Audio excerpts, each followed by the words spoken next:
नमस्कार, आप सभी का स्वागत है हमारे YouTube channel Rahul learn information पर। अगर आप छत्तीसगढ़ में रहते हैं और आप बुजुर्ग हैं, विधवा महिला हैं, दिव्यांग हैं या सरकारी कर्मचारी हैं, तो यह वीडियो आपके लिए बहुत काम का है। तो आज हम बताने वाले हैं छत्तीसगढ़ पेंशन योजना 2026 के बारे में।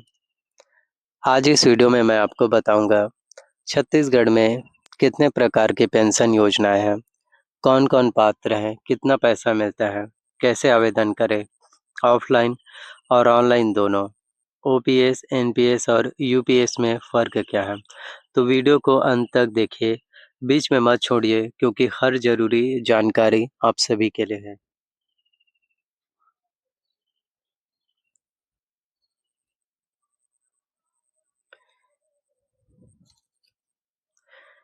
तो पार्ट 1 में हम बात करते हैं सामाजिक पेंशन योजना। तो छत्तीसगढ़ सरकार समाज कल्याण विभाग के ज़रिए 4 मुख्य सामाजिक पेंशन योजनाएँ चलाती हैं। पहला है इंदिरा गांधी राष्ट्रीय वृद्धावस्था पेंशन योजना, जिसे आईजीएनओएपीएस कहते हैं। किसके लिए? जो 60 साल या उससे अधिक उम्र के हैं और बीपीएल परिवार से हैं, यानी बीपीएल राशन कार्ड यदि आप लोगों के पास है। तो इसमें कितना पैसा मिलता है? इसमें आप लोगों को जो 60 वर्ष से लेकर 79 साल के हैं, उनको 350 रुपये प्रति माह, जिसमें केंद्र सरकार की तरफ से 200 रुपये मिलते हैं और वहीं राज्य सरकार की तरफ से जो है 150 रुपये।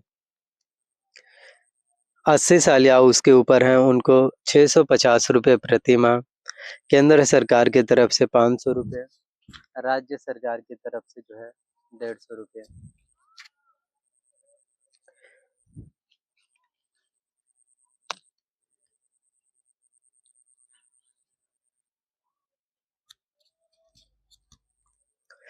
तो इसके लिए कुछ ज़रूरी दस्तावेज जो आपके पास होना बहुत ज़्यादा ज़रूरी है, जिसमें आधार कार्ड, बीपीएल राशन कार्ड, आयु प्रमाण पत्र, ये आपके लिए बहुत ज़्यादा ज़रूरी है।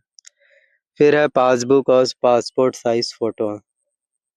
तभी आप लोग जो है पेंशन योजना के लिए आवेदन कर पाएँगे, पेंशन योजना के लिए एलिजिबल हो पाएँगे। फिर है इंदिरा गांधी राष्ट्रीय विधवा पेंशन योजना। तो यह योजना किसके लिए है? इस योजना में 40 साल से लेकर के 79 वर्ष तक की जो है विधवा महिलाएं जो बीपीएल परिवार से हो, उनको योजना का लाभ मिलता है और इसमें जो है 500 रुपये प्रति माह, जिसमें केंद्र सरकार की तरफ से 300 रुपये दिए जाते हैं और राज्य सरकार की तरफ तरफ से 200 रुपये। तो इस पेंशन योजना में आवेदन करने के लिए जरूरी दस्तावेज, विधवा पेंशन योजना है तो इसमें पति का मृत्यु प्रमाण पत्र, Aadhaar card, BPL ration card, bank passbook, ये आपके पास जरूरी दस्तावेज, जरूरी डॉक्यूमेंट्स हैं जो आप लोगों के पास होना सबसे ज़्यादा ज़रूरी है। फिर है इंदिरा गांधी राष्ट्रीय दिव्यांग पेंशन योजना। तो यह योजना किसके लिए है? तो 18 वर्ष से लेकर 79 साल के वे व्यक्ति जिनकी दिव्यांगता 80% या उससे अधिक है और बीपीएल परिवार से जुड़े हैं, बीपीएल राशन कार्ड है, तो कितना पैसा मिलता है? तो उनको भी 500 रुपये प्रति माह, केंद्र सरकार की तरफ से 300 रुपये, राज्य सरकार की तरफ से 200 रुपये। तो इसके लिए ज़रूरी दस्तावेज, जिसमें दिव्यांगता प्रमाण पत्र 80% या उससे अधिक, Aadhaar card, BPL ration card, bank passbook, ये आपके लिए जो है बहुत ज़्यादा ज़रूरी है। तो सुखद सहारा योजना, तो छत्तीसगढ़ राज्य स्तरीय, तो यह किसके लिए है? जो महिलाएं विधवा हैं, परित्यक्ता या अनाथ हैं, बीपीएल परिवार से हैं, तो उनको जो है कितना पैसा मिलता है? तो उन सभी को जो है 350 रुपये प्रति माह। और आपको बताना चाहते हैं ये सभी पेंशन सीधे डीबीटी के ज़रिए आपके बैंक खाते में आती हैं, बिना किसी बिचौलिए के। तो अब आप सभी का जो है सबसे बड़ा सवाल है, हर किसी का सवाल है कि योजना के लिए आवेदन कैसे करें? तो सामाजिक पेंशन के लिए आवेदन करना बहुत आसान है। तो ऑनलाइन तरीका समाज कल्याण विभाग छत्तीसगढ़ की आधिकारिक वेबसाइट hw.cg.gov.in समाज कल्याण पर आप जा सकते हैं। फिर इसके बाद पेंशन हेतु आवेदन वाले ऑप्शंस पर क्लिक करना है। अपनी योजनाएँ चुनना है, फिर आपको अपना आधार, बैंक डिटेल्स और दस्तावेज़ अपलोड करना है।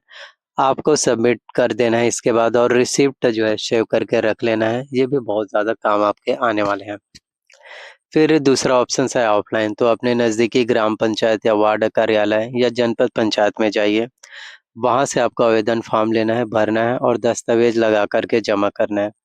सत्यापन के बाद पेंशन जो है शुरू हो सकती है, तो हेल्पलाइन नंबर भी आपको मिलते हैं। फिर है आप सभी के लिए सरकारी कर्मचारियों की पेंशन जो OPS versus NPS versus UPS इसका मतलब क्या है? तो सरकारी कर्मचारियों की पेंशन की और यहाँ 3 सिस्टम है जिन्हें समझना बहुत ज़्यादा ज़रूरी है। पुरानी पेंशन योजना, तो ओल्ड पेंशन स्कीम कब लागू हुई थी? 1 जनवरी 2004 से पहले जो कर्मचारी नियुक्त हुए उन्हें ओपीएस मिलती थी। रिटायरमेंट के बाद अंतिम बेसिक सैलरी का 50% के रूप में मिलता था। कर्मचारी की मृत्यु के बाद परिवारों को फैमिली पेंशन मिलती थी। डीए महंगाई भत्ता के साथ पेंशन बढ़ती रहती थी। कर्मचारी की जेब से कोई कटौती नहीं होती थी। छत्तीसगढ़ में ओपीएस की वापसी हुई। तो छत्तीसगढ़ सरकार ने 2023 में घोषणा की थी ओपीएस बहाल की जाएगी। तो 1 नवंबर 2004 से 31 मार्च 2022 के बीच नियुक्त कर्मचारियों को ओपीएस का विकल्प दिया गया। जो कर्मचारी ओपीएस में शामिल हुए उनका एनपीएस खाता बंद कर दिया गया और जमा राशि सरकार को वापस की गई। फिर है एनपीएस नई पेंशन योजना नेशनल पेंशन सिस्टम। तो कब से लागू हुई यह? तो यह जो है आप सभी के लिए 1 जनवरी 2004 से केंद्र सरकार में और राज्य सरकारों में लागू हुई। कैसे काम करती हैं ये योजना? तो जिसमें कर्मचारी की सैलरी से जो है हर महीने 10% की कटौती होती है। सरकार भी इसमें 14% योगदान देती है। ये पैसा पीएफ आरडीए के ज़रिए आप सभी के लिए जो है मिलते हैं ताकि आपको बाद में जो है पेंशन योजना का लाभ मिल पाए। तो ये था पेंशन योजना। तो आई होप जानकारी आपको पसंद आए हो। जितना हो सके मैंने आपको अपडेट्स बता दिया और यह वीडियोस एजुकेशनल पर्पस के लिए बनाए गए हैं। हम किसी भी तरह से कोई भी नहीं बोलते कि इतना ही आपको मिले, लेकिन पेंशन योजना में कुछ इसी तरह से छत्तीसगढ़ में योजनाएँ हैं। तो आधिकारिक वेबसाइट पर आप जो है ऑफ़िशियल जानकारी है वो भी चेक कर सकते हैं। सो प्लीज़ वीडियोस अगर आप लोगों को पसंद आए हो, अच्छे लगे हो तो लाइक करना है। चैनल पर नए आए हो तो चैनल को आपको सब्सक्राइब कर लेना है, शेयर करना है और लोगों तक वीडियोस को ज़रूर पहुँचाना है। Thank you.